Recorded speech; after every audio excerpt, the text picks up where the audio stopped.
Hey everyone, welcome back to Corporate Decoder, the place where we decode the secrets hidden within corporate filings. And let me tell you, this latest report from Hubilu Venture Corporation is a bit of a head scratcher, like trying to solve a puzzle with missing pieces. Before we dive in, if you like breaking down complex financial documents into simple, understandable insights, make sure you are subscribed. And for those who love a good discussion, join our Discord community, linked in the description below. So what are we looking at today? Well, this is a quarterly report. Think of it as a financial checkup for Hubilu Venture Corporation for the period ending the 30th of September 2025. It's a snapshot of how the company is doing financially between regular check-ins. Let's get right into the numbers because this is where things get interesting. Looking at the bottom line for the 9 months ended the 30th of September 2025, the company reported a net loss of $45,0373. Now that might sound bad, but remember the prior year for the same period, they actually showed a tiny profit of $3,785. So quite a swing there. Also for the 3 months ending the 30th of September 2025, they reported a net loss of $3,529 compared to a profit of $66,522 in the same period the year before.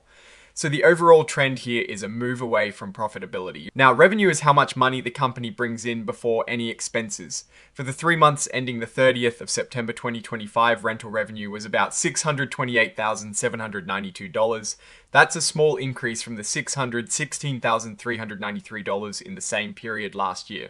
So revenue is going up a little, which is good. But for the 9-month period, revenue actually decreased from $1,666,452 in 2024 to $1,588,731 in 2025. This drop of about $77,000 or 5% is due to lower rental rates and fewer properties being rented out. Now let's talk about expenses. General and administrative costs jumped significantly.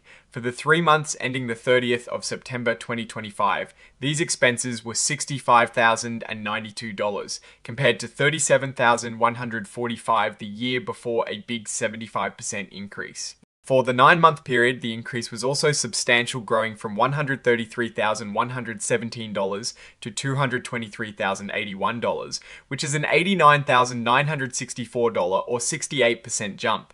This hike is mainly because of higher property management expenses. And then there is interest expense, which is a big one for this company. For the 3 months ending the 30th of September 2025, interest expenses were $367,980 compared to $315,229 last year. For the 9-month period, this expense increased from $828,461 in 2024 to $1,084,202 in 2025. That is a massive increase of over $250,000 or about 33%.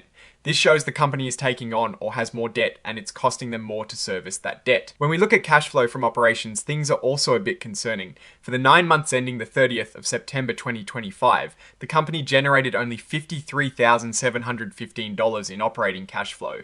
This is a huge drop from $354,703 in the same period in 2024, which is an 85% decrease. This means the core business operations are bringing in much less cash. Investing activities, which is usually about buying or selling property, in this case shows they used $735,114 for the 9 months ending the 30th of September 2025. This is less than the $1,203,313 used in the same period last year. So they spent less on new properties, which might be because they have fewer resources or are being more cautious. Financing activities, which is usually about borrowing or repaying money, shows a net inflow of $778,852 for the 9 months ending the 30th of September 2025. This is also a bit lower than the $882,483 in the prior year. So less money is coming in from financing activities too. Let's check out the balance sheet. As of the 30th of September 2025, total assets are about $23.5 million. But what really stands out are the liabilities. Total liabilities are over $25 million. This means the company owes more than it owns, which is not a good sign. Specifically, mortgages payable net of debt discounts are over $22.6 million. This is a huge chunk of debt. And on top of that, they have convertible preferred stock payable, which is $520,400. This is a complicated financial instrument that essentially functions like a debt that can be converted into stock. Stockholders' equity, which is what the owners essentially have left after all liabilities are paid, is negative.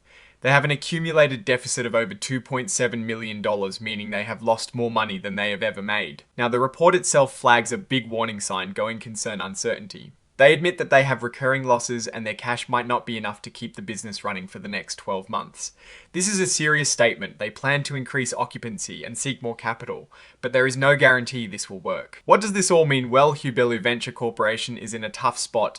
They are buying properties and generating some rental income, but their expenses, especially interest on their loans, are very high. This is leading to losses and a negative equity situation. The fact that they are flagging a going concern issue means investors should be very cautious. They mentioned acquiring new properties all financed by debt. This strategy seems to be increasing their debt burden faster than their ability to generate profit from those properties. So what is my take on this situation? The company is trying to grow by acquiring more real estate, but the financial health is shaky. The increasing debt and the resulting interest payments are a major drag on their profitability. They are operating with very little margin for error, and their future heavily depends on their ability to secure more funding and significantly improve their revenue generation and cost control. It looks like a high-risk scenario right now.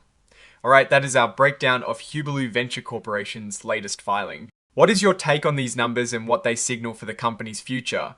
Drop your thoughts in the comments. If this analysis was valuable, hitting that like button really helps, and subscribe for more deep dives.